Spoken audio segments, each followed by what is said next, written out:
Hello, humanity. Have you ever wondered what the future holds for you? For us as a civilization, as a race, as a part of existence, as a whole?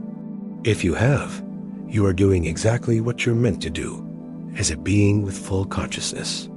Now, although I am an African man, and I consider myself a Pan-Africanist, my mission is for all of humanity.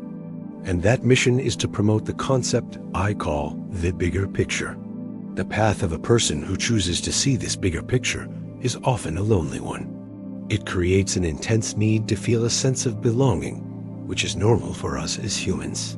But this path also gives you the ability to think ahead of your time, to become a person ahead of your time. It doesn't matter what timeline you find yourself in. As long as you can see and understand the bigger picture, you become someone who thinks and does things that are considered ahead of their time. To become someone who sees this bigger picture, I believe there are 3 questions you need to ask yourself and answer for yourself. First, what is our purpose as living creatures in this universe? Second, what is the possibility of the things we call impossible actually becoming possible? And third, what are the essential elements and principles of the universe? If you can answer these 3 questions for yourself, you begin to open your mind to becoming a forward thinker. Now, like I mentioned, the path of a forward thinker is one of solitude. It can even be dangerous. The world we live in does not take kindly to forward thinkers. History has shown us this time and time again. People like the prophets and prophetesses in the Bible, including Jesus, who the Romans saw as a revolutionary, were often violently killed. Revolutionaries can be considered forward thinkers in their own way. Think of people like Kwame Nkrumah, Thomas Sankara, Che Guevara, Martin Luther King, and many others around the world. But there is a difference between these revolutionary forward thinkers and a genuine forward thinker who sees the bigger picture beyond the material world.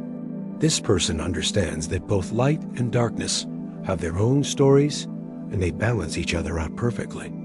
In the mind of this kind of forward thinker, human qualities like wickedness are a matter of perspective. A man can be seen as wicked to one person, but to another, he is kind and loving. What is against the law in one country is seen as a necessity in another.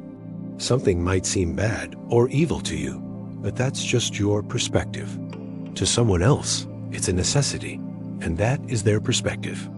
A forward thinker of the bigger picture is able to see things as they simply are. Look at Africa. Africa is suffering now at the hands of the West, but in the grand shift of the universe, it is simply Africa's turn to experience a period of darkness. Very soon, the tides will change. Think of it like an ocean. One tide is higher than the other, and then the other one grows higher.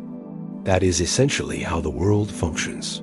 And our job is to simply move with it, because the universe is always changing, regardless of how we evolve within it.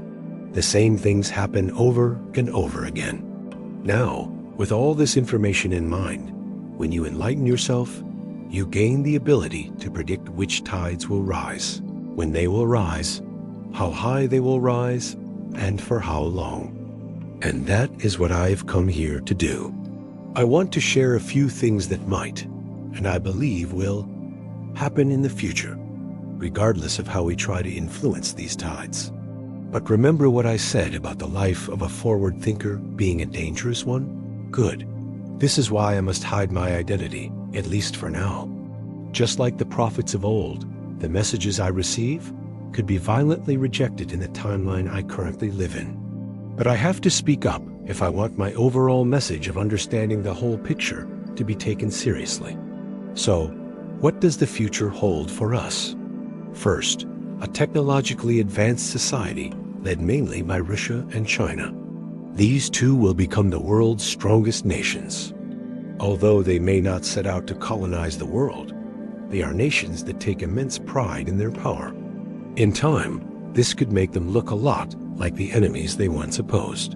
Artificial intelligence will become something like a worshipped deity in their societies, which could, ultimately, lead to the fall of their own civilization. Second, Africa will be free from its colonial rulers, but will still be a bit behind in development.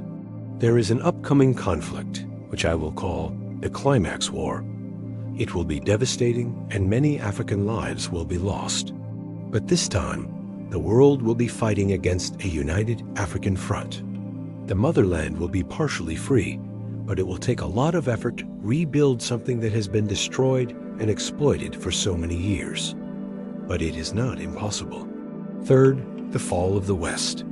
The countries descended from the Roman Empire will experience a series of catastrophic events in their lands that will heavily reduce their power. This will include things like assassinations of prominent Western figures and the economic depletion of their strongest countries. This will cause strength to move to the eastern tides. The very division they planted in other civilizations, in order to conquer them, will fall back upon them, fulfilling a universal principle.